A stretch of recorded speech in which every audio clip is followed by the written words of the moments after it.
Ladies and gentlemen, can I have your attention, please? We're about to get underway. Can I please bring onto stage first the Mayor of the Liverpool region. Can I get your hand, put your hands together for Steve Rotherham.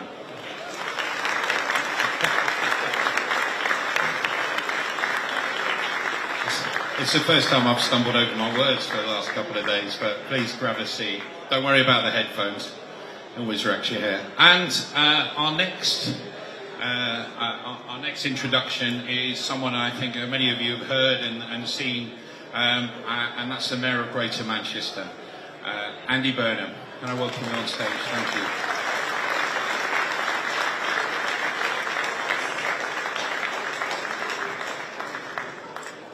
What's nice is these guys know each other very well, so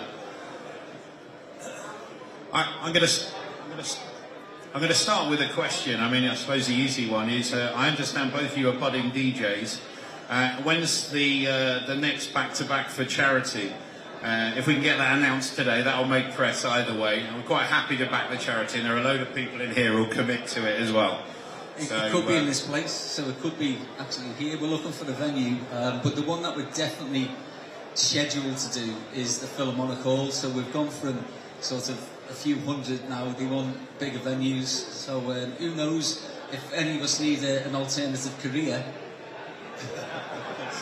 What's the score? So we've had 3, haven't we? Are we 3-0 for Liverpool.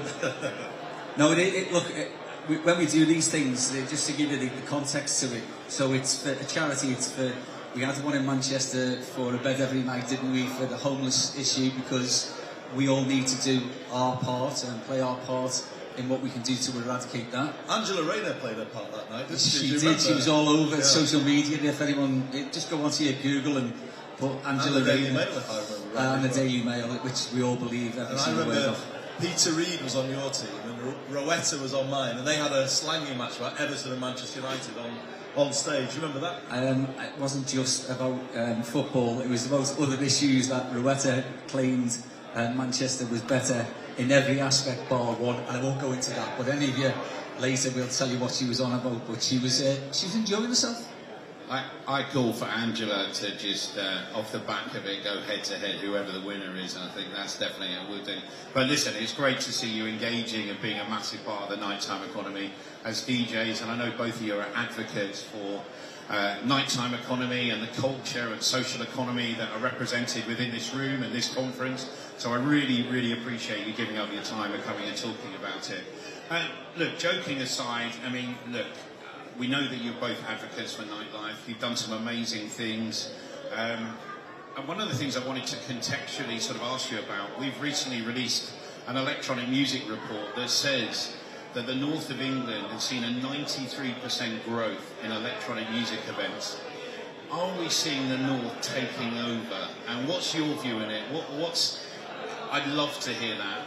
Obviously 51% in terms of London, but 93% for the north of England. What's your view on it? How do you feel hearing those stats?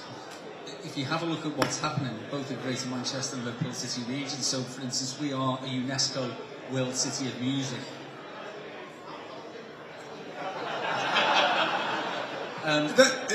They're also a one-band city, aren't they? Yeah. Electronic music. Now, hang on a minute. That's what we're talking about here. Have you heard the Scouse rap? We have quite a pedigree there.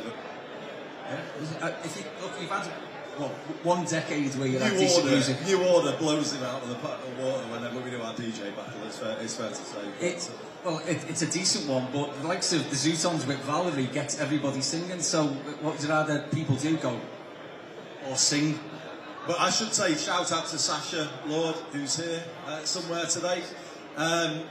The Warehouse Project and everything that's out of that, and the whole culture around it, it's massive, isn't it? So, we're proud to be bossing those stats, both of us, aren't we? Yeah, and genuinely it's a good thing, isn't it? Because all you hear about is negativity. If you go onto social media, it'll be about something that is in decline. So to see growth in a very important sector to both of us and to our economies is fantastic. The one thing I would say is that whilst the headline figure is really important, underneath that, there are venues that are still closing across the whole of the country, and everybody has to step up, local, national and regional, to ensure that we give those places the best possible chance of survival.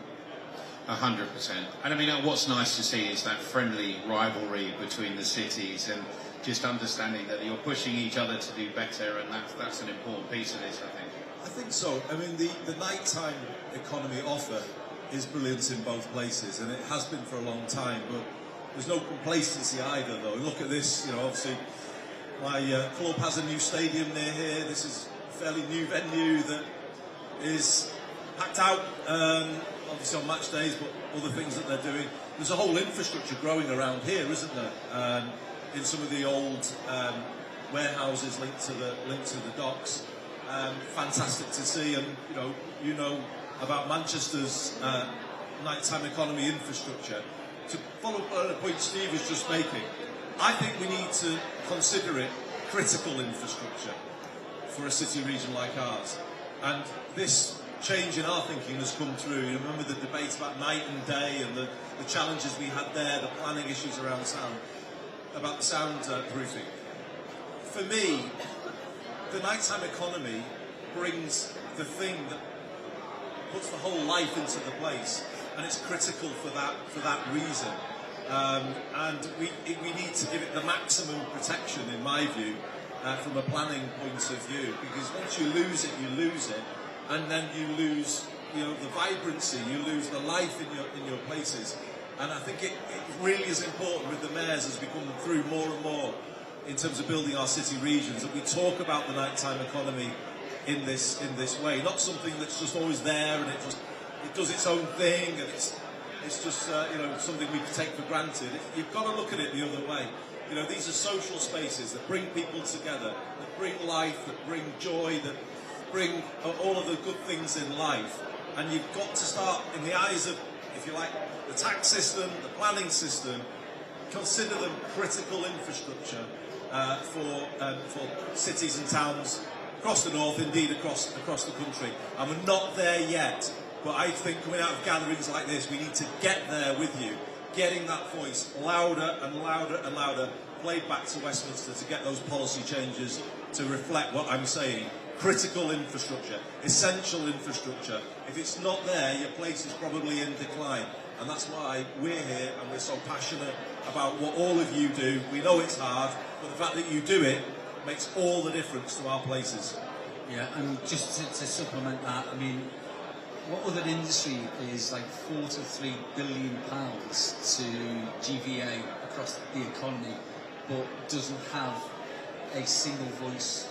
And that's where all the disparate parts of the nighttime economy do need to come together, because it's fantastic that we've got live music venues, because we both love live music venues and a couple of drinks sometimes when we're there, but how do you get people to and from those venues? So we're investing an awful lot, as both Metro mayors in Liverpool City Region and Greater Manchester, to see whether we can do more on public transport and run later night public transport, so that people can get home safely as well. Well, you said a couple of drinks, and of course I have a foot in both cities, don't I? Having some roots right here from where my family came from here. But that's his problem. So he's half Scouse and half Mancunian. So when we go out, half of them want to get pissed, but the other half won't pay. He's always very generous on nights out to deal with my Mancunian half.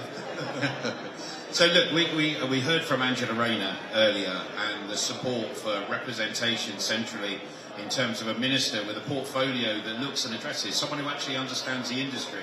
And I don't think we can measure success until both on a local government, a mayoral region position, as well as central government, that we've got integration into policy and strategy properly and represented as an industry.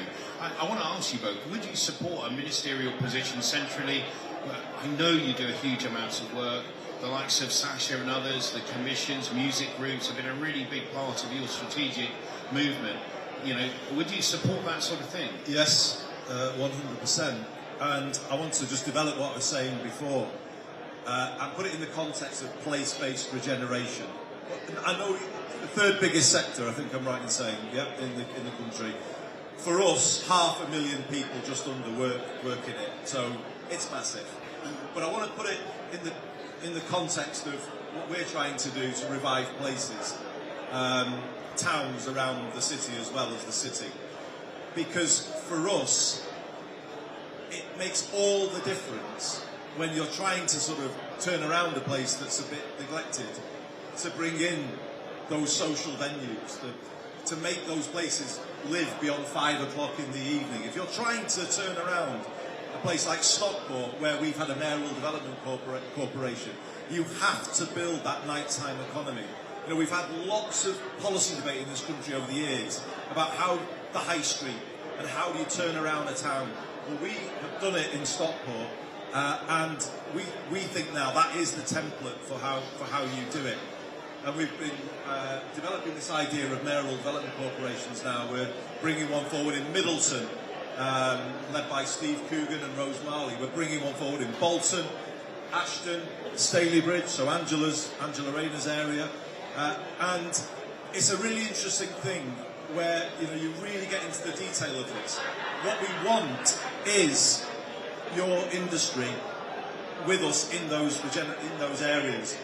We don't necessarily want betting shop after betting shop or tanning salon or, okay, some people use those things, but they don't bring the footfall, they don't bring the life, they don't actually employ as many people as your industry employs.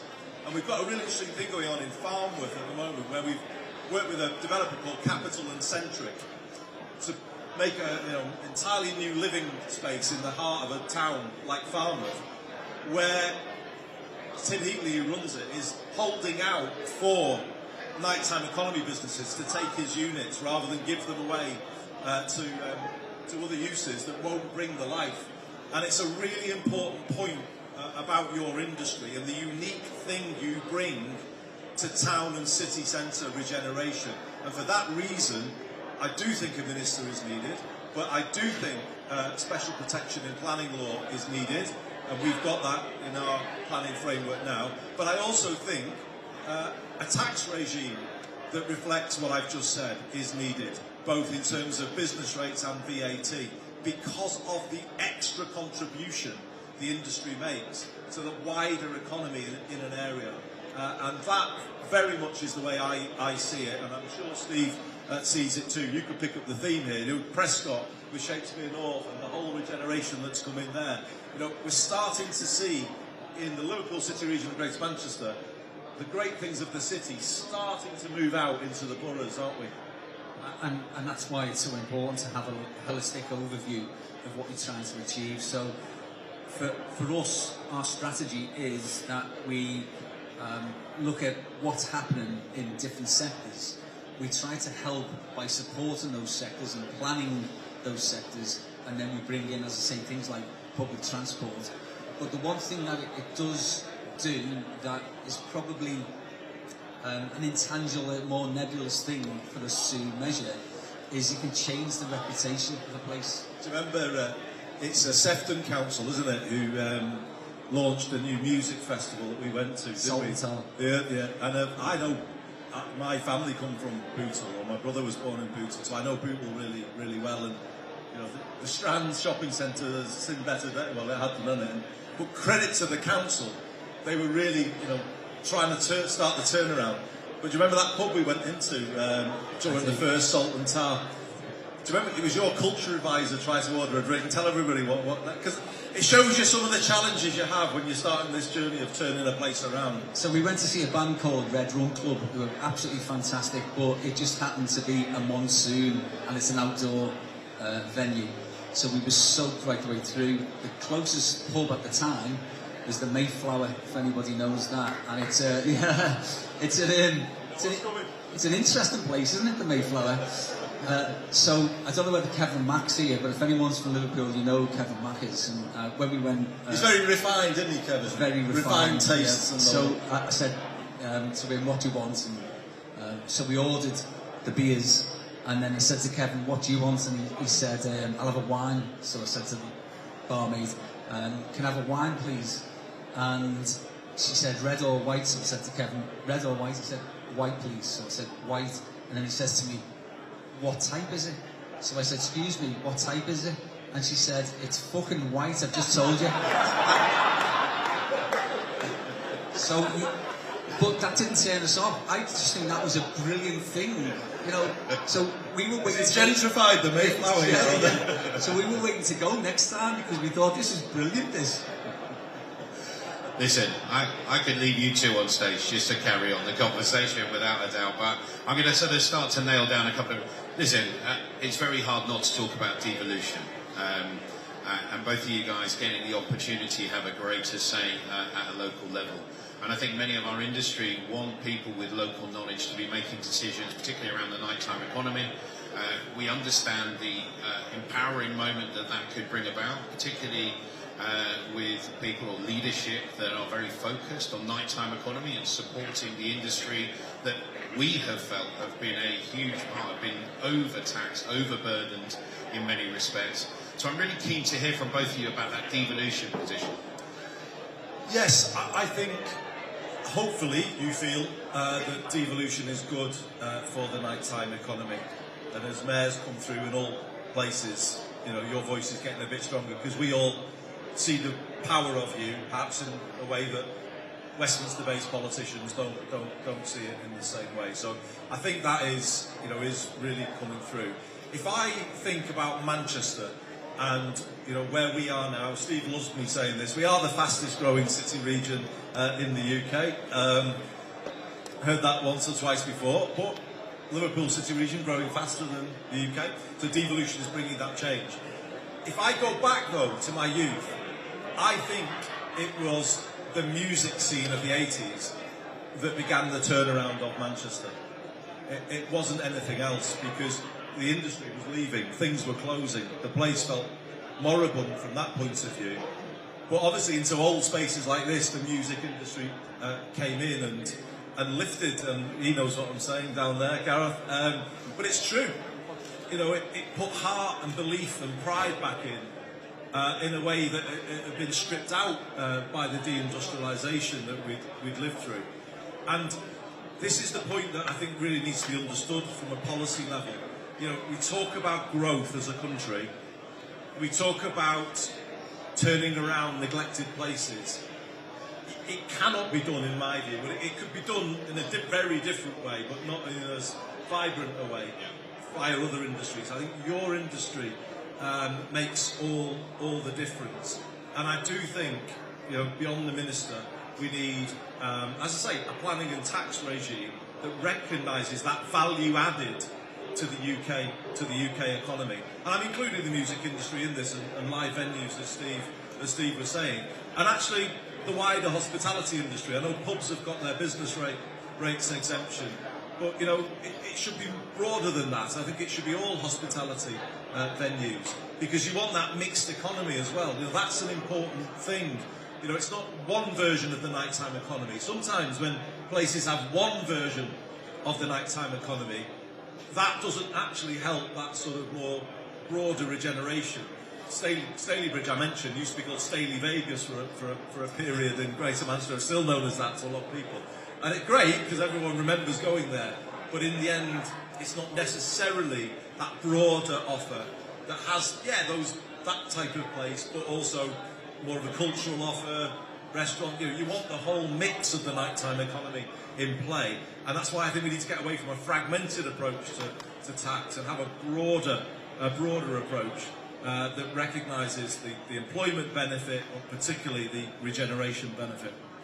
And it does contribute a huge amount to Treasury. So our visitor economy is worth £6.27 billion a year, and a lot of that is where we raise taxes that go into the national exchequer, which is a good thing if we see a return on some of that taxation. And we've got through devolution, we've got something called an LVEP now, Local Visitor Economy Partnership, and it's headed by Lord Hall, who's used to be with the BBC, people will remember him, but he's from Birkenhead. So we've got people now coming back to areas like ours who understand the sector and have pulled together people like John and others who understand the nighttime economy as part of that wider offer, and that means then we can start to get the ducks in order, because we do invest in our visitor economy huge sums of money, but it needs to be influenced by people who understand that. I don't have anything to do with giving funding out. That is through the bids that come in, and we need a strong voice from the visitor economy, because we've got so many competing interests that if we don't have that, then other people will shout louder, and that means that money will probably go in their direction. It's worth us just saying something, though, isn't it, about the arrival of the overnight visitor levy, because you may have seen some reference to this confirmed in the last budget, and obviously it goes by the name tourist tax as well, and probably you'll think, oh God, another thing that might cause us a challenge. I would want you just to think about it the other way round. For both of us, and in the visitors we both get linked to music and football and other things, it's huge. And we've faced the job then of putting the transport on to cope with those visitor numbers, to put the policing on to cope with those visitor numbers. If we were only to pay for that through the council tax, that would actually be unfair to the residents of the two city regions. And therefore it is right to ask people who are coming and using our services to pay that kind of charge that you pay, routinely in France or Germany, a few pounds. I've never resented paying it whenever I've been asked to pay it, and I don't think people do. But what that will do is create a fund for us that will be very focused on the visitor experience and actually raise the game of the place in which you're based. So I'll give you an example. Night buses. I've reintroduced night buses in Greater Manchester as part of the B network. So we've got them going to Lee and Bolton, Bury, through Prestwich and Rochdale. You've got some coming back as well, haven't you? I think you've reintroduced some. The trams are running till 1 o'clock at weekends now. Sasha was big in bringing about that change when he was our nighttime economy advisor. That is the kind of change that the visitor levy will be able to support. All the extra policing later that then helps your venues feel different later on. So I do just mention that because Devolution is bringing something that could help the industry, and work with us is all I would say on that, because we need your ideas about how that funding could best be spent.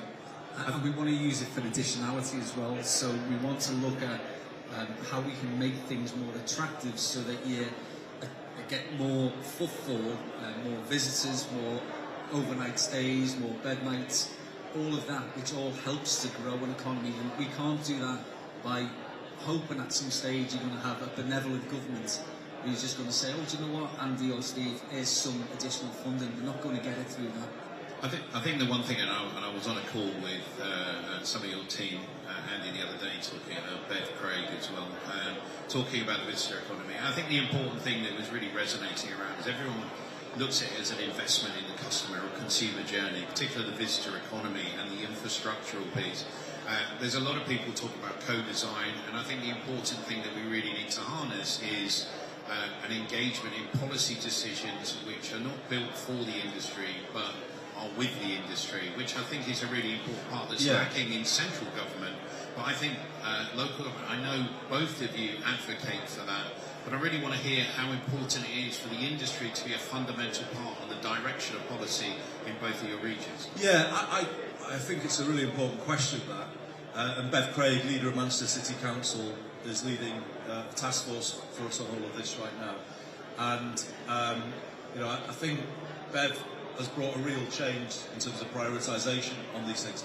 I think there's been stages of how the industry's been treated, and you'll know this better than Steve and I, but there was a period when you could say neglected completely. In our case, the Hacienda just closing down and no one really understanding its value and all of that. And you had those issues here, didn't you, with the Cavern years ago. So there was that era. Then I think we're probably in the current era, which is where you probably feel a bit done to, where you wait for budgets and you wait for things and it never quite meets what you were hoping, or you just feel there's another thing you're having to cope with, and I can understand how that probably feels. We've got to try and get it to a third era beyond that, which is about empowering you, your voice being in the mix with us at the regional level, but also then together we amplify the calls to the national level that are stronger. And I'm not saying this just because we're here. I don't think either of us are doing this. 10 years as mayor, both of us have lived 10 years now. You know, this sector brings the gold dust, doesn't it? I mean, it brings the visitors, it brings everything.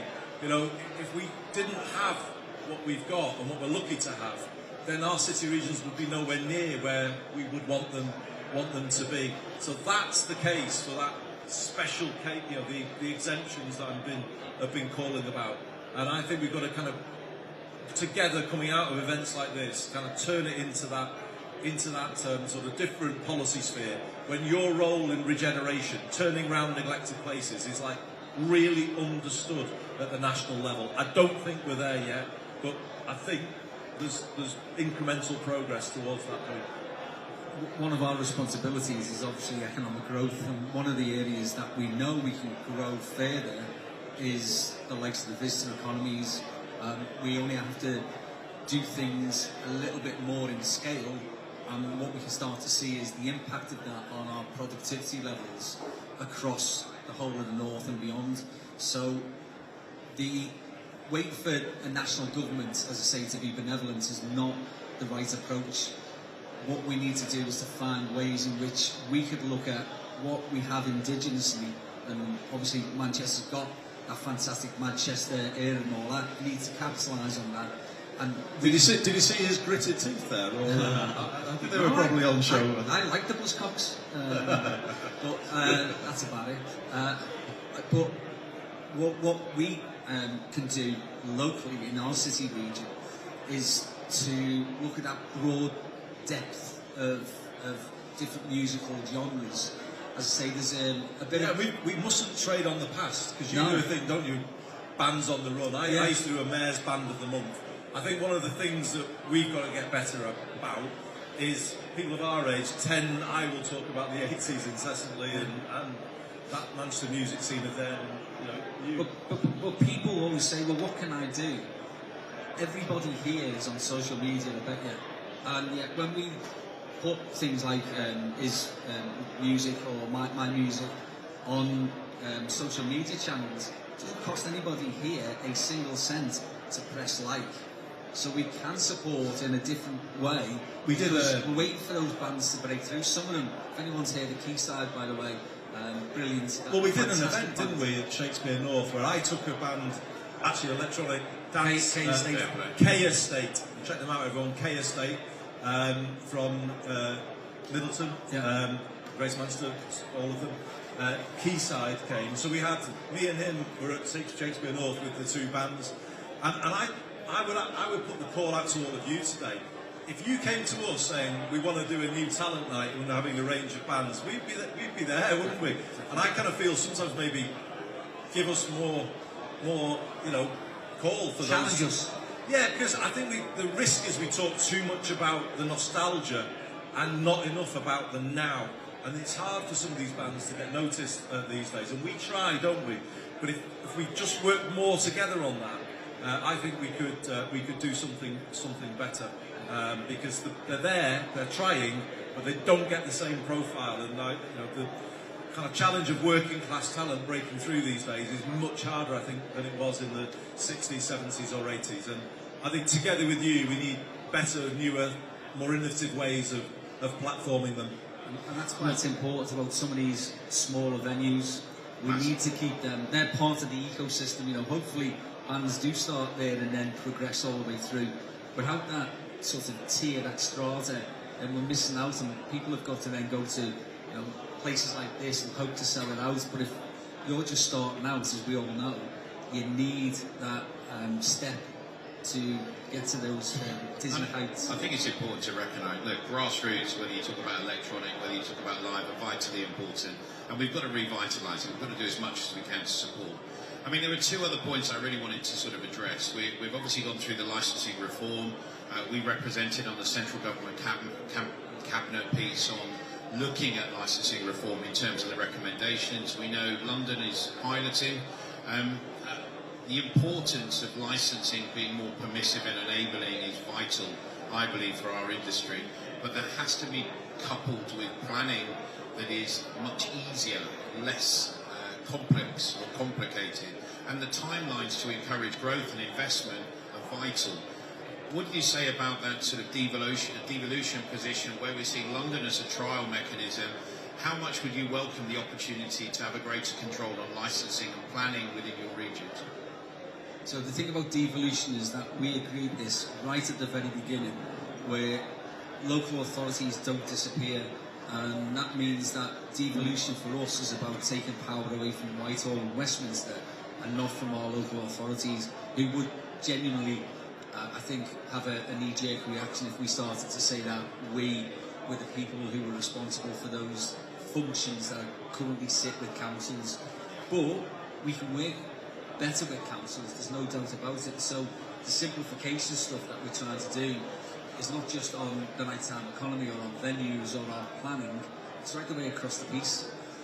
We've currently got 6 local authorities, all from the same political persuasion, and Mayor from the same political persuasion, and we're trying to cut through some of that, the more onerous side of the regulation. So the bit that the Tories sometimes call red tape, and the reason that I won't is because they said, for instance, at Grenfell, that was about red tape. Look what happens when you don't put safeguards in place. So I want to get rid of the unnecessary stuff, the duplication, and where, for instance, a different a venue or a venue owner would have different regulations in the 6 local authority areas in one place. That doesn't sound sensible to me. And in Greater Manchester, just to pick up on that, what some people call red tape point of view, we've obviously supported Fegan Murray all the way with Martin's Law, and I can see Fegan here today.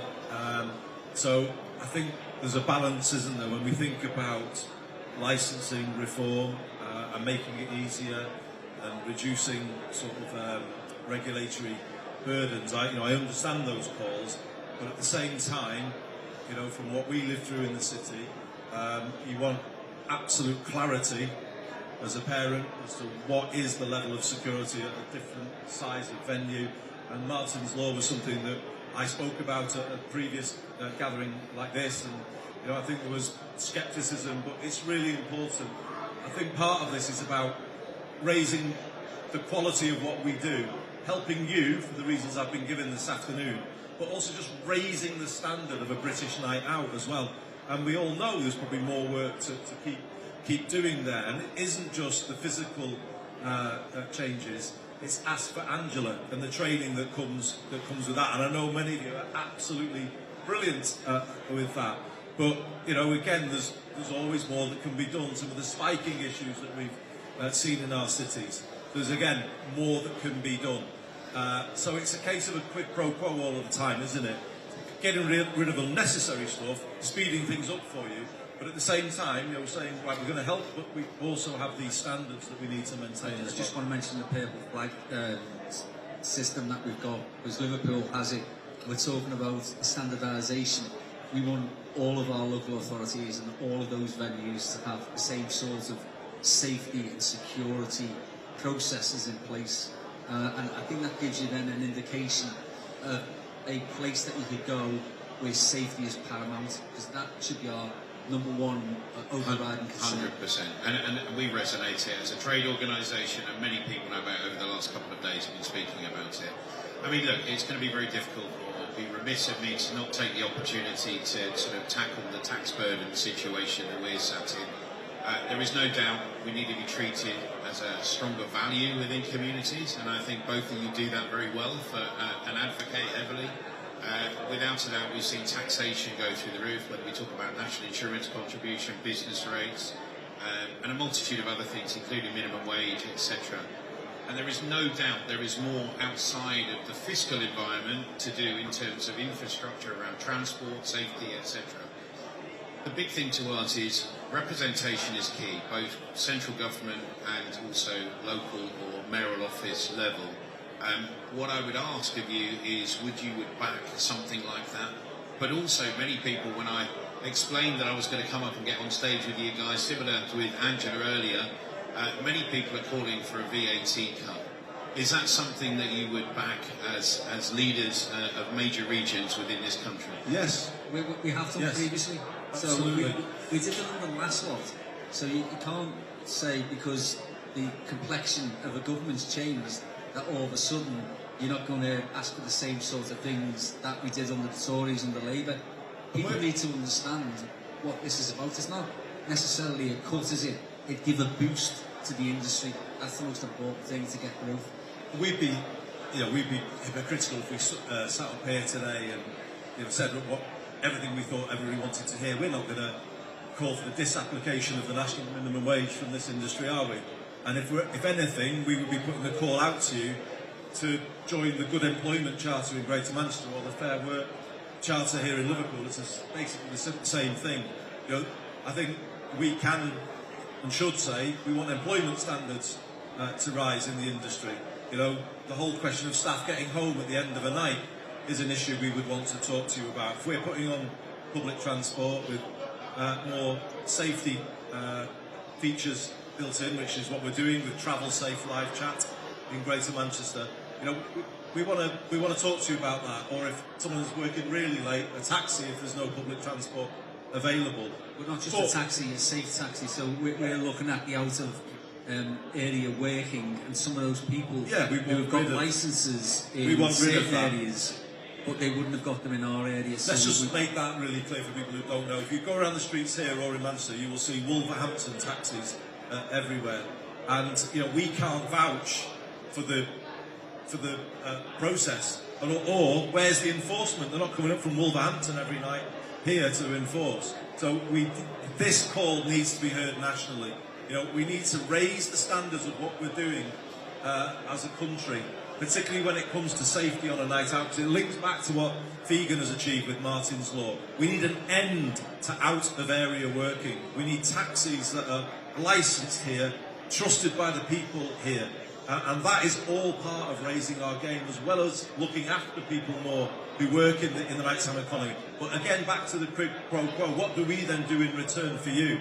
I would, and I'm sure you would, Steve, argue for a VAT rate more consistent with what you find in Europe, because of the social value that your businesses bring to places and towns that need that life injected into them. I personally would support permanently a lower business rates regime for hospitality businesses for exactly the same reason. Because if you go back to that Farnworth example, where there's a row of empty shops waiting to be filled, linked to that amazing new development, if those lower rates were in place, immediately there's an incentive for your businesses to come in and fill those spaces.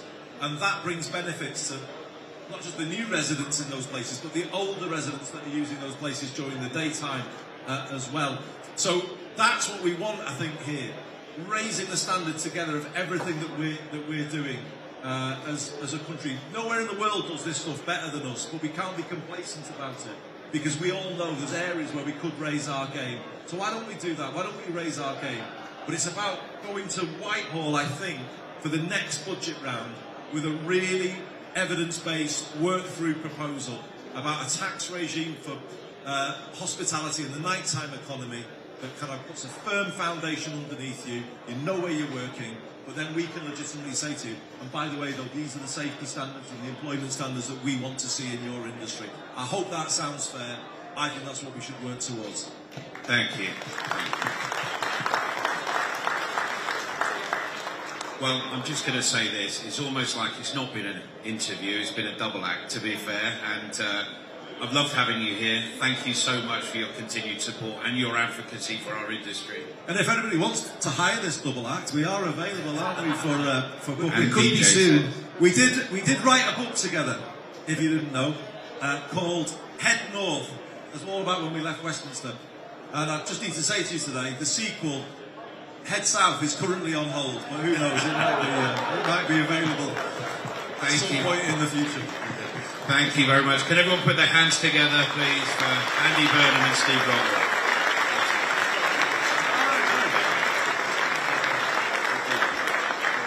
Ladies and gents, if you can just hang around for a few minutes, we might have a bit of a surprise for you.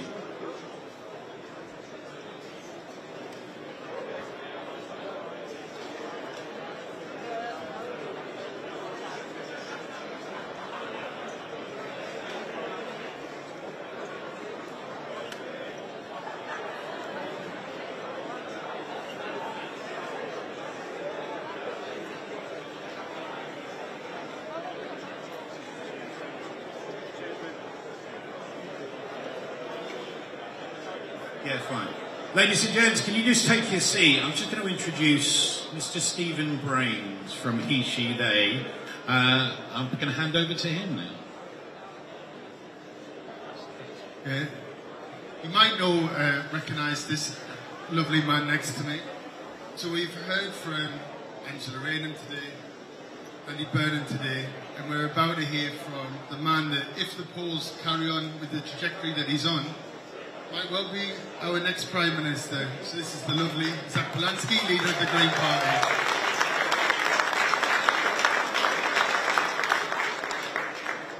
So Zack, unlike a lot of other political leaders of the bigger parties, you've got a CV that revolves around the arts and the nighttime economy. Can you just give us a little snapshot of some of the jobs that you've done in the nighttime economy?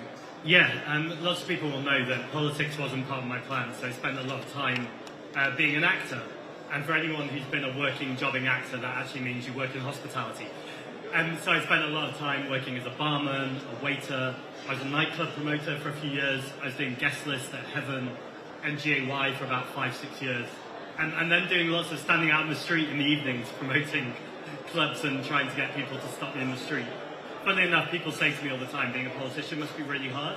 And like, it's a responsible job, I take it responsibly. But actually, I've never had a harder job than working in hospitality when people are having a great time around you and you're trying to remember someone's order, you're trying to get something done. So huge love to everyone who's working in hospitality and keeping things moving. It's great to have someone who's actually going to be in a position of power that actually understands us and knows us. And unlike a lot of politicians who've actually been into a nightclub in recent times and seen it, I was lucky enough to be at the event you had in Heaven because my partner Bradley Skeng was DJing, and it was amazing seeing you not just be there for a politician in and out for 2 minutes, but dancing and enjoying the music and speaking to the bar staff and everyone there. And I think that message of hope, where you've got 120,000 new members, has really carried through. But importantly for all of us, what hope can the Green Party bring to the nighttime economy at a time where it's quite dark for some of us? Yeah, I mean, there's never been more of a need for hope. I should say, when we were at Heaven that night, Jeremy Joseph, who's the owner of Heaven, who I used to work for, he told The Guardian that I was a terrible barman, but a great member of staff, but I'm still resentful about that. And I think there's lots that need doing. We're in a moment where people's rent is going up, people's bills are going up, but wages have been stuck in 2008. And for so many people, it feels like they're running just to keep up.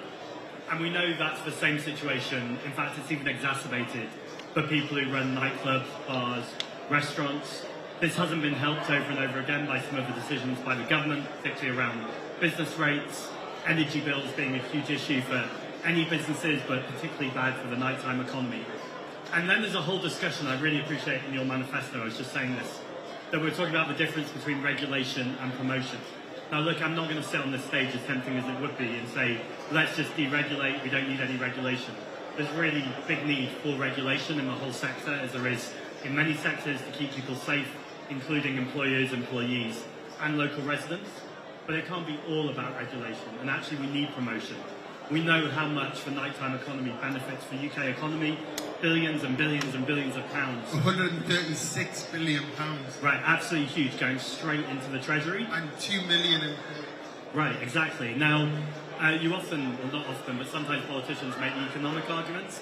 I'm actually just as interested in the humanitarian arguments. If we're running a society that is just about, like, just the public services working or just getting by, fine, we've got humanity can survive. But what about thriving? What about absolute love, being around the people we love, being with our friends, our neighbours, our community? We're seeing the worrying rise of the far right, and I genuinely think that nightclubs, theatre, art, music is a huge part of the antidote, because what you're doing is allowing people to collectively get together and tell a different story. Right now, the right really want us to believe that change isn't possible, that it always has to be this way, that it always will be this way. And one of the ways we can demonstrate it doesn't have to be this way is creating alternative ideas of what the future could look like.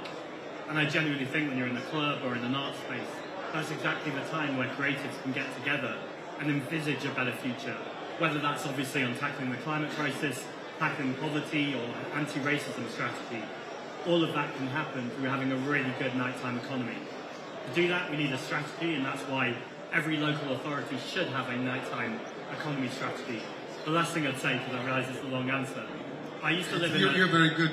I used to live in Atlanta, Georgia, and more specifically Athens, Georgia. Athens, Georgia is really famous for its music scene. And I was there as a student, and sometimes 3 o'clock in the morning, you could wander into a cafe, like a late night coffee shop. You'd have a musician on a piano just playing away. You'd have people working there, they're all in jobs. But because you've got nighttime cafes open, it would mean that there would be street lights at night, which means safer streets at night. It would mean there would need to be public transport to get there anyway. That's also good because it's accessible and affordable. There would be toilets people can access at night. Good for me in the cafe, but more importantly, good for those transport workers, for the cleaners of the streets, for the people who are keeping our cities running. And so having a nighttime economy that thrives just means your city doesn't just shut down at 10 p.m. and actually can keep going all through the night, creating an economy, creating a thriving economy, looking after people and creating less stress on the daytime economy because it spreads things across 24 hours. It just makes sense on every single level. So when I said that he understands us, he actually does understand us, which is great. So one of the things that